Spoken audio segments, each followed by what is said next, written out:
Ek staan vandag hier in hierdie tabernakeltjie, sal ons dit noem 'n replika, sal ons dit noem 'n museum. Ek weet nie wat om dit te noem nie, maar van Moses se tabernakel. Nou, voor ek 'n bietjie paar goedjies met julle wil deel, wil ek net sê dat dit het definitief nie so gelyk nie. En maar ons het al die meubels nou hierso uitgepak, soos min of meer dat ons het in die Bybel lees, maar al die goed is ook nie volgens die ware grootte gemaak nie, want ons weet nie wat die regte grootte was van sekere van die goed nie. Die waskom onder andere weet ons nie, in die kandelare weet ons ook nie. Ons lees die gewig van daai goud, maar hulle het nog ander goed ook gemaak met daardie goud. So, dit lyk het definitief nie so gelyk nie. Dit was ook baie groter, die tent self, maar ons het dit gedoen en ek wil julle net vertel 'n bietjie geskiedenis van ons.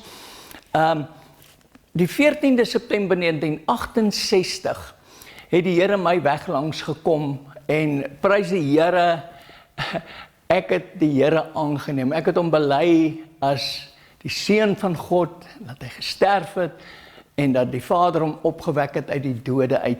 En die Here het my daai aand vrygemaak van vele goed, en die Here is groot. En daardie selfde aand het iemand vir my net so 'n sketsie gemaak, so buite sketsie, en met die meubelment sommer so geteken, so binne-in, en vir my gesê, Niels, het jy dit al gesien? Ek sê, nee, ek het dit nie gesien nie. Wat is dit? Nee, dit is 'n uitleg van Moses se tabernakel, wat hy gebou het in die wildernis. En nou ja, ek het niks geweet van die tabernakel af. Absoluut niks nie. Ek het geweet dat Moses iewers in 'n bisiemandjie op die Nyl gewees het en dat iemand hom daar gekry het. Verder het ek niks geweet nie. En ek was toe so 24 jaar oud. En wat toe gebeur het, ek het daardie jare het ek skag gesink in Kimberley. Ons het 'n ou skag skoon. Ek het vir die Shaftsenkers gewerk. En ons het daar in Kimberley 'n ou skag gaan skoonmaak. En toe is ons genooi na 'n tentdiens daar in die Kleerlinggebied, daar naby die Groot Gat. En dit is waar ek met die Here 'n ontmoeting gehad het. En die Here het my radikaal verander daar, en ek het net gevoel in my binneste, ek wil meer weet van die Here, en ek het my werk bedank, en ek was baie geld gemaak daai tyd. Jy weet, Shaftsenkers daai tyd, ons het goeie geld gemaak. Ek was hierdie jong man wat al 'n Mercedes gery het, 'n karavaan gehad het, 'n huis vol meubels en so aan.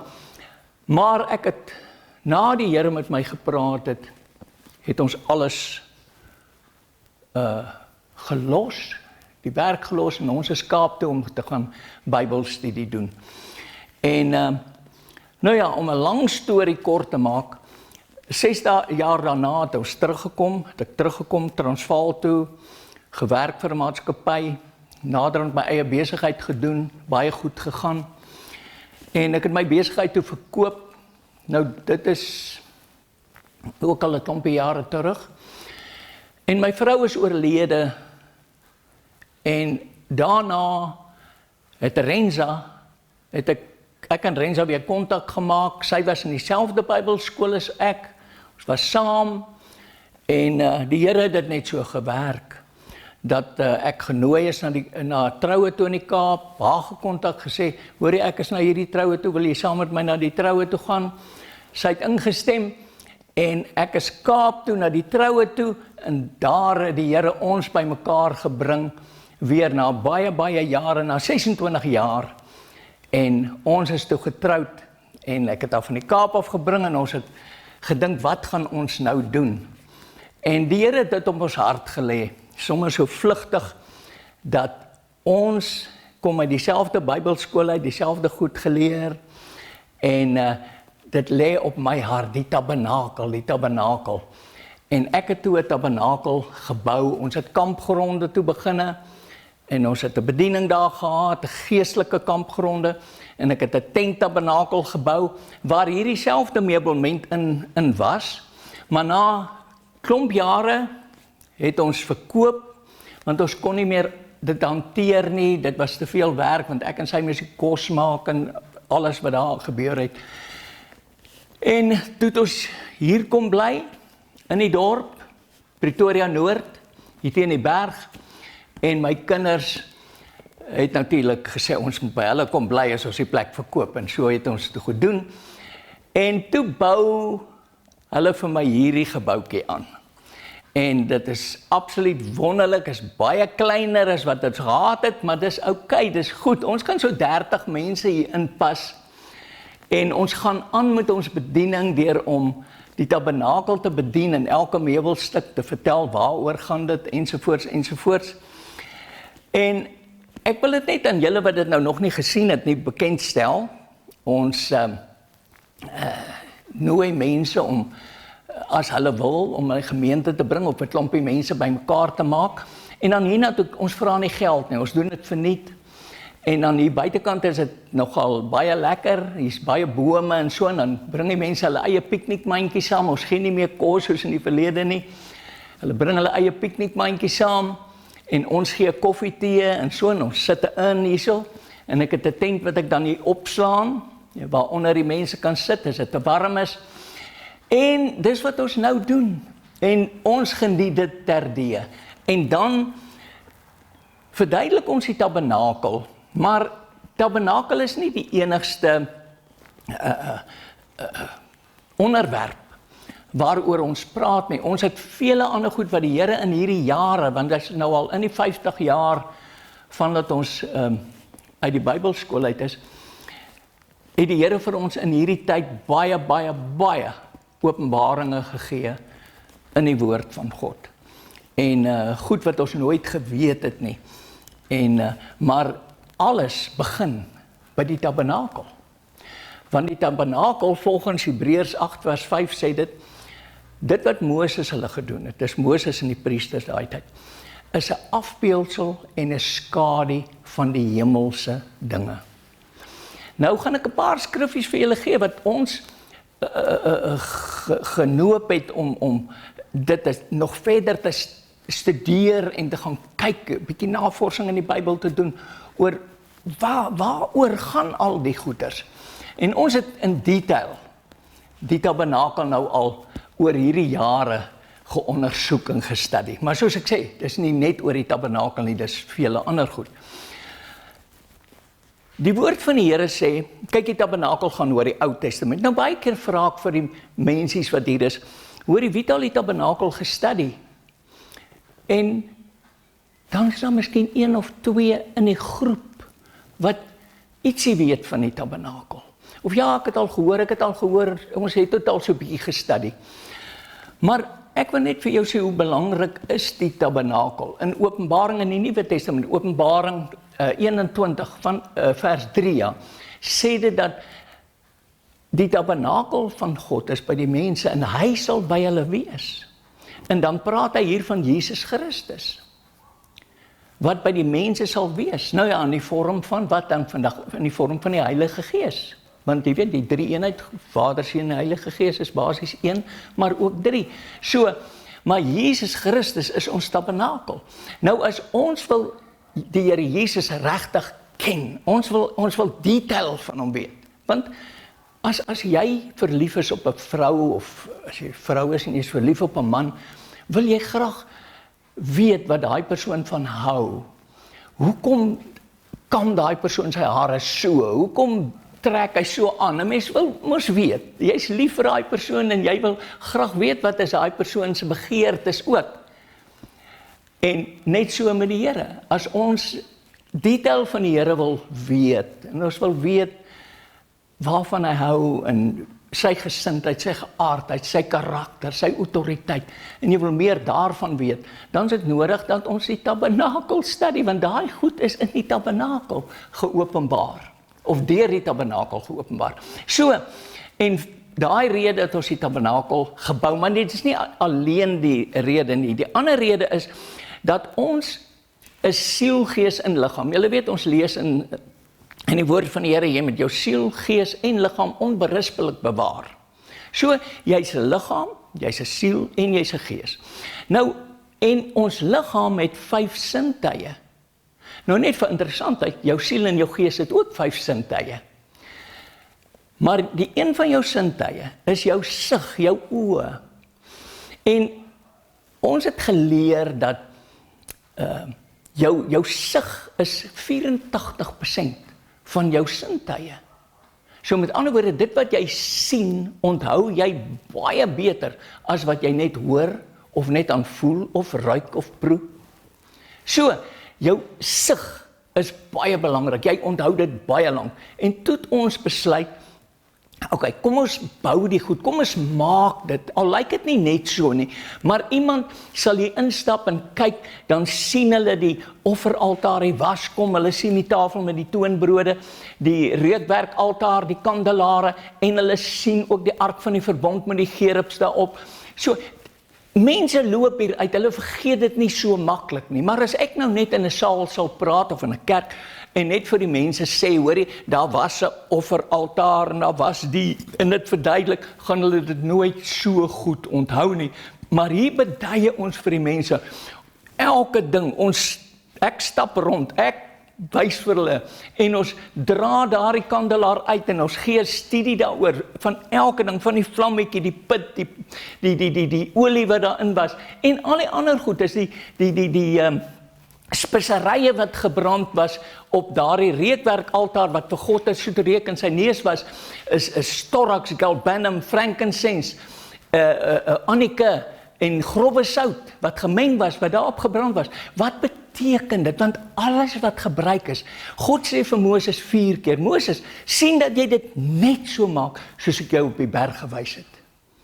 Jy weet, en as dit nie belangrik gewees het nie, ek glo nie sou ons soveel daarvan geleer het in die Bybel nie, want die woord tabernakel kom so iets soos 114 keer voor in die Bybel, en die woord tent van samekoms 140 keer daar rond. Ek is nou nie presies nie, maar daar is soveel geskryf rondom 'n tabernakel en rondom die tent van samekoms. Nou dit is die tent van samekoms.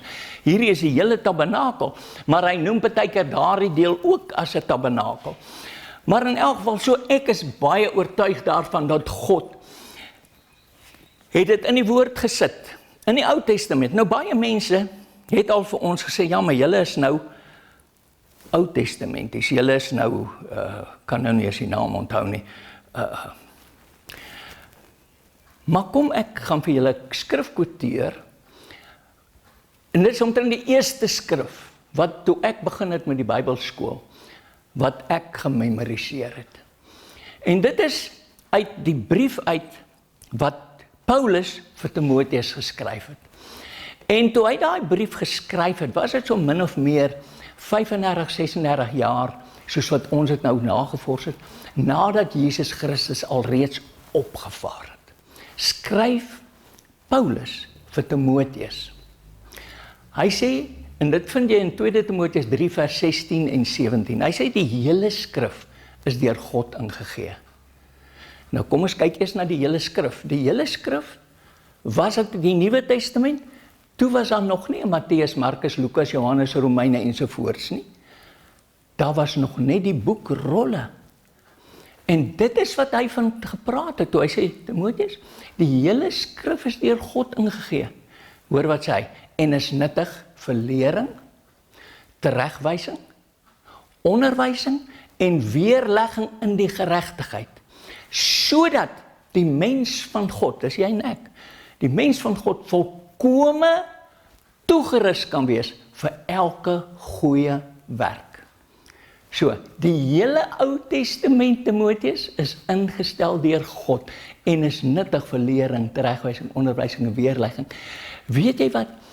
Toe ek regtig begin het die Ou Testament in detail studeer, ek en Renza natuurlik, my vrou, het ons soveel wonderlike openbaringe gekry in die Ou Testament, wat 'n afbeeldsel is en 'n skadu van die hemelse dinge. En ons het gevind, wow, ons verstaan die Nuwe Testament eintlik baie beter, van dat ons die Ou Testament beter verstaan. So, En dit is hoekom ons dit gedoen het, sodat die mense dit kan sien, al lyk dit nie so nie, en is niks heiligs hier nie. Ons doen nie die ritueel daar, doen 'n ritueel hier nie, ons vertel net uit die Bybel uit, net uit die woord van God uit, wat dit beteken. En ook nie ons eie gedagtes nie.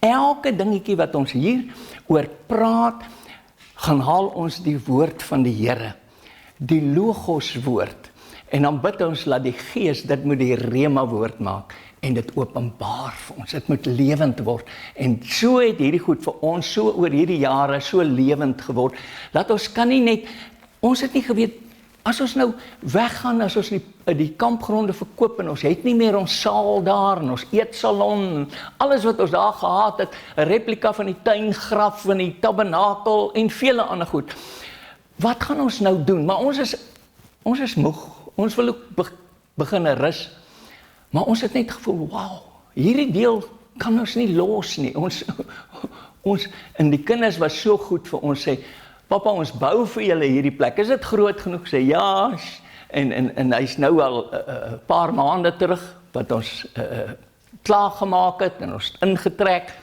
en ons geniet dit. So, hier's niks heiligs hier nie, al wat heilig is hierso, is die Gees van God. Dis al wat heilig is. Maar hierdie goed het ek alles met my hande gemaak, en so is nie regtig goud nie, is sommer aerosol, jy weet, sprei. So ons wil graag met julle deel. Nou, ek wil sê, as enige een van julle wil kom kuier vir ons, kontak ons. Ons gaan die nommer op die skerm laat kom, dan kontak julle vir Renze of vir my, en dan sê julle, ons het 'n groepie mense, wat ons wil graag bring, en dan kom julle, soos ek sê, dit kos niks, ons doen dit gewoonlik op 'n Saterdag, ons begin so 9 uur, mense moet 8:30 hier wees, vir 9 uur, en dan het ons 'n sessie, en dan gaan drink ons koffie, en dan kom ons terug, en dan etenstyd, wanneer ons nou daar kom, dan gaan eet almal hulle in piknikmandjies, ons vra net, ag, bring vir ons ook maar iets in jou piknikmandjie saam, grappie, maar in elk geval, en dan druk ons deur tot so 3 uur se kant. Nou ja, dan, in daai paar ure, kan ek eintlik baie min vertel, maar dis genoeg om die hoofsaak van die tabernakel aan jou te verduidelik, laat dit spreek van om op te groei in Jesus Christus. Jy weet daar, ons het hierso die offeraltaar, wat eintlik 'n tipe is van die kruis van Jesus, want Jesus was die lam van God, volgens Johannes die Doper het gesê, daar is die lam van God, en die lam is vir ons geslag, dis Jesus Christus. Nou in die ou dae het hulle die offer, die lam geslag hierso of 'n bok, of wat dit ook al was, maar daar het bloed gevloei, en daardie bloed het hulle nie verlos van hulle sonde, dit het net die sonde toegemaak. En hulle het vorentoe gekyk na die kruis van die Messias wat moet kom. So, dan as jy nou, hierdie is nou die 'n metafoor, dis die afbeeldsel en skadu van die hemelse, so die hemelse is, jy sien Jesus Christus op die kruis, wat vir jou geslag is, as die lam van God, maar sy bloed wat hy gestort het, was ons, hy vat die sonde weg, hy verlos ons, maar dan is die volgende stap, om op te groei in Jesus, laat ek net sê, Jesus sê, ek is die deur, hy sê ook, ek is die weg, die waarheid en die lewe, niemand kom na die Vader, behalwe deur my nie, sê hy, nou in die afbeelds en skadu, waar is die Vader gewees? In die allerheiligste, op die genadetroon, bo op die ark van die verbond, daar onder daai gerubs, dis waar die heerlikheid van God was, daar vandaan af het hy met Moses en Aaron gepraat. So, en nou as dit die afbeeldsel is, die geestelike, ons wil by die Vader wees. Ons wil by die Vader wees. Nou, om daar te wees, moet jy ook dan deur Jesus Christus gaan. Ons moet deur hom gaan. In die tabernakel, hy sê, dit is Jesus. Volgens Openbaring 21 vers 3. Dan sit Jesus, so ons moet deur, hoe gaan ons deur Jesus? Ek meen, dink 'n bietjie, Hy gee vir ons die afbeelds en skadu. Dit is wat ons moet doen. Ons moet kom by die kruis, by die offeraltaar, wat Moses hulle gedoen het. Dan daarvandaan af moet jy verder groei. Jy kan nou nie daar dormant lê nie. Dan kom die waskom, die doopbad. Nou ja, ek gaan nie nou vir julle sê wat die doop regtig beteken nie, maar ja, hier is 'n verborgenheid in die doop en wat ek nie by kerke sien nie, of hoor nie. Maar in elk geval, dan kom jy hier, en as jy hier deur die water is, dan groei jy. Want hy sê in Efesiërs, ons moet nie bly by die begin, aangaande die prediking van Jesus. Nee, dit is Hebreërs 6. Maar in Efesiërs sê hy, ons moet opgroei in die mate van sy volle gestalte. Ons moet opgroei in Jesus, ons moet nie bly dormant lê hier nie, ons moet opgroei in hom in sy volle gestalte. Nou, wat is sy volle gestalte? Dit is sy volle gestalte. Nou, dan kom ons hier. Nou, ek gaan net hierdie skrifgie, moet ek vir julle quoteer. In Hebreërs 6, hy sê, moenie bly by die begin, aangaande die prediking van Jesus Christus nie. Nou, dis mos die evangelie. So as jy die evangelie gehoor het, en jy tot bekering gekom, waaragtig tot bekering, praat nie van rondspeel met God nie, as jy waaragtig tot bekering gekom het, moet jy nie daarby bly nie. Moenie bly by die begin aangaande die prediking van Jesus Christus. En om die fundament te lê van bekering uit dooie werke. En handeoplegging. En leer van die doop. En opstanding uit die dode. En 'n ewige oordeel. Nou net vir interessantheid, opstanding uit die dode uit, beteken nie hiernamaals nie, hy praat van hierso.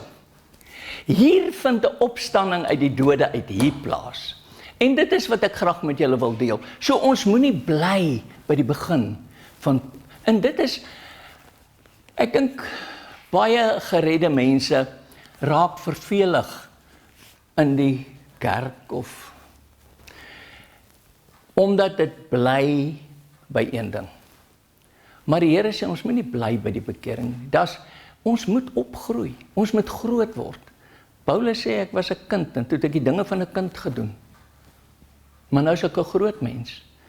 Daar's nog 2 skriffies, en Jesaja sê hy, vir wie wil ek kennis leer, vir wie wil ek die openbaring verstaanbaar maak, vir hulle wat gespeen is van die moederborste, van die melk. Dan sê hy, dis reël op reël, reël op reël, gebod op gebod, gebod op gebod, hier 'n bietjie, daar 'n bietjie. Dit is hoe die Here vir ons openbaringe verstaanbaar maak. Nie om die Bybel 10 keer te probeer deurlees, en dit werk nie so nie. Dit is 'n reël op reël, gebod op gebod, gebod op gebod, hier 'n bietjie, daar 'n bietjie, en dit pas soos 'n, wat sê mens, puzzle in mekaar. En jy sien nooit die eindprent, maar hoe meer stukkies jy van hierdie verborgenhede, want eintlik die puzzle se verborgenheid.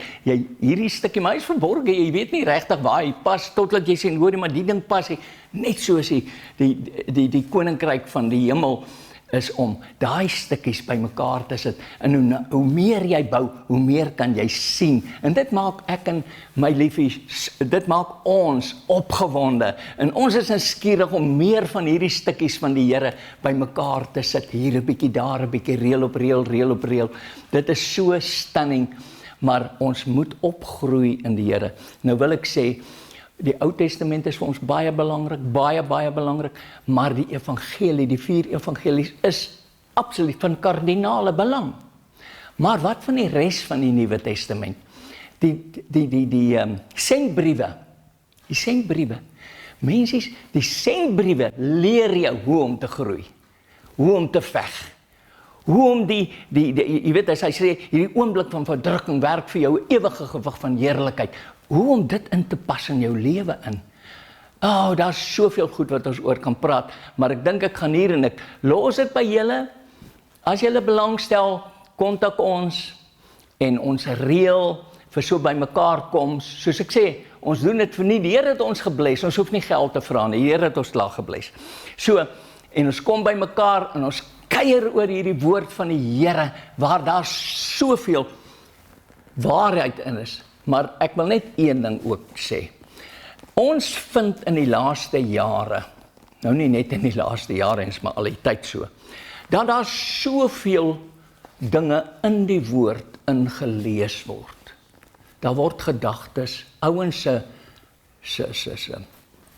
se eie idees word in die Bybel ingelees. En die woord van die Here waarsku twee plekke, in Openbaring en in Deuteronomium sê hy, as jy bysit, het jy 'n probleem. As jy wegvat, het jy 'n probleem. Daar word soveel goed, word verdraai, wat in die woord van die Here is. En dit hou ons van om met mense te deel, nie wat ons dink nie. Ons sê, kom ons lees dit, kom ons lees dit, verduidelik dit. Daar's vele goed, wat ons sien in die woord van die Here, wat ons nie gesien het in die begin nie.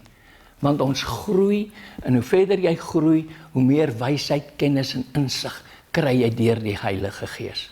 So, maar ek wil net vir julle sê, Niels van Sail ken ten dele, dis wat die woord van die Here sê, ek ken ten dele, maar hierdie klein bietjie wat ek weet, wil ek graag met mense deel, en dit is vir ons great. So, kontak ons wag vir julle oproepe. Die Here seën.